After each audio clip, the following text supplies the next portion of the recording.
I never imagined that being called the favorite employee would one day feel like a sentence of betrayal, but the moment I saw my name on the termination report for fraud I didn't commit, I understood how quickly admiration can turn into abandonment, and how silence from the right person can destroy everything. If this story touches your heart, take a moment to like, comment, share, and subscribe to our channel if you believe in kindness, forgiveness, hope, and second chances, because sometimes stories like this remind us that people deserve to be heard before they are judged. My name was Ewan Calder, and I had built my life around discipline, precision, and the belief that loyalty in a workplace still meant something. I worked for Whitcomb Logistics, a company that moved high-value medical equipment across continents, and I had risen faster than anyone expected, not because I chased attention but because I never missed a detail. That was what first caught the attention of Lysandra Whitcomb, the boss's wife, who often visited the office during daytime hours, carrying an aura of calm confidence that made people straighten their posture without realizing it. She would sometimes pause near my desk, reviewing reports I had prepared, and there was always an approving quietness in her expression, the kind that made others start calling me her favorite employee long before I ever earned the confidence to believe it myself. At first, I thought it was harmless pride, even encouragement. Lysandra spoke of efficiency, integrity, and how rare it was to find someone who treated the company's mission as something personal rather than transactional.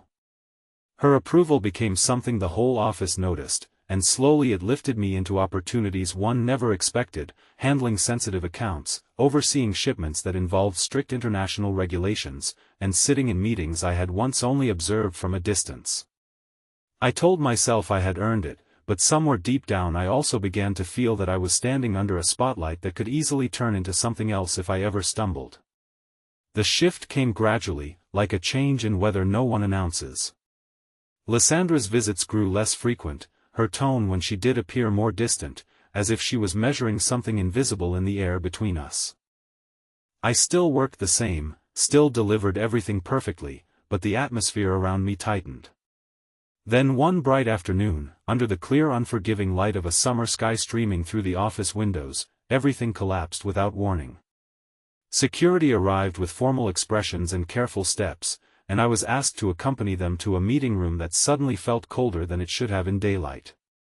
There, printed reports were laid out, showing discrepancies in shipping invoices tied directly to my access credentials. My stomach dropped as I recognized the structure of the files, not because they were mine, but because they had been built using the same templates I had designed and shared openly within internal systems. It was not just a mistake, it looked like a perfect imitation of my own work. Before I could even fully process what I was seeing, Lysandra entered the room. She did not look surprised. She looked composed, almost sorrowfully composed, like someone who had rehearsed a difficult role. The words that followed from the investigators were clinical and final, and what struck me most was not the accusation itself but the absence of any immediate defense from the one person whose voice could have changed everything. Lysandra, who once praised my integrity, remained silent long enough for silence itself to become a verdict. By the end of that day, I was suspended pending investigation. My access was revoked, my reputation sealed inside corporate files I could not see, and my name began circulating in whispers that no longer sounded like admiration. Outside the glass building, the daylight felt too bright, as if the world had not been informed that mine had just ended. In the days that followed, I replayed every interaction, searching for the moment I had missed, the clue that could explain how someone who once called me indispensable had allowed me to become disposable. But the truth, when it finally emerged, did not arrive as a confession or confrontation. It arrived as fragments. A junior analyst accidentally forwarding an unencrypted message. A compliance officer mentioning unusual pressure from above. And most of all, a financial discrepancy that led not just to an employee's access but to a pattern that pointed far beyond my desk.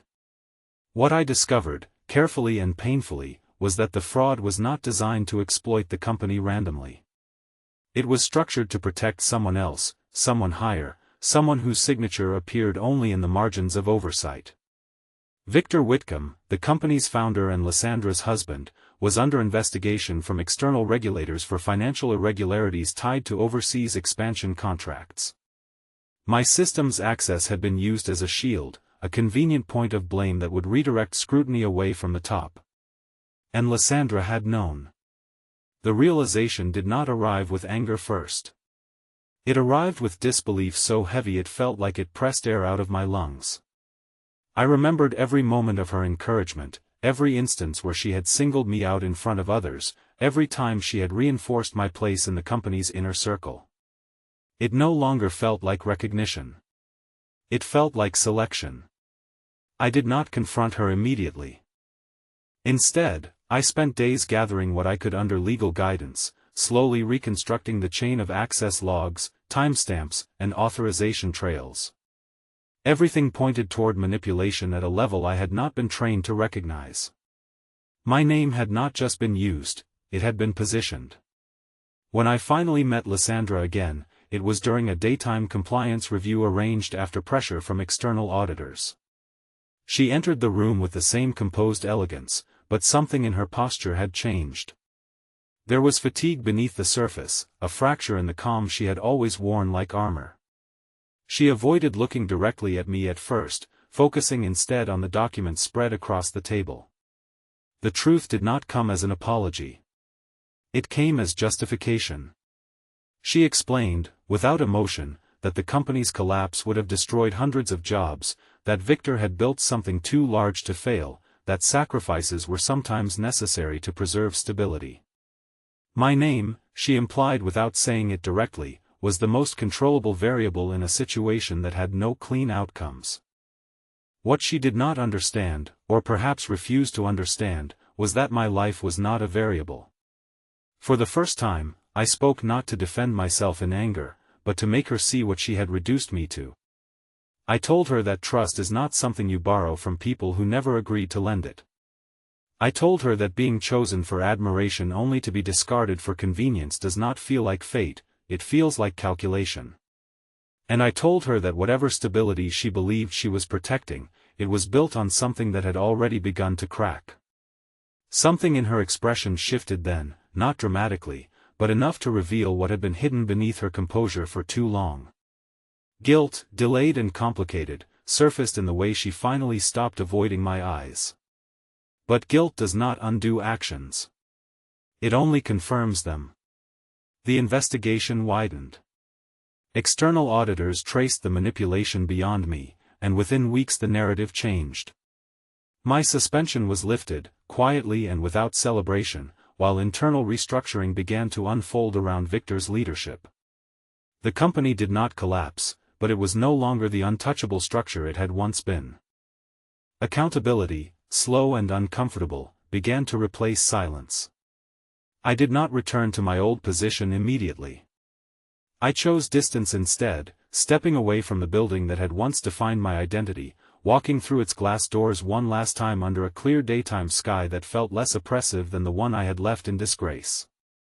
There was no triumphant music in my mind, no sense of victory. Only a quiet understanding that truth, even delayed, still has weight.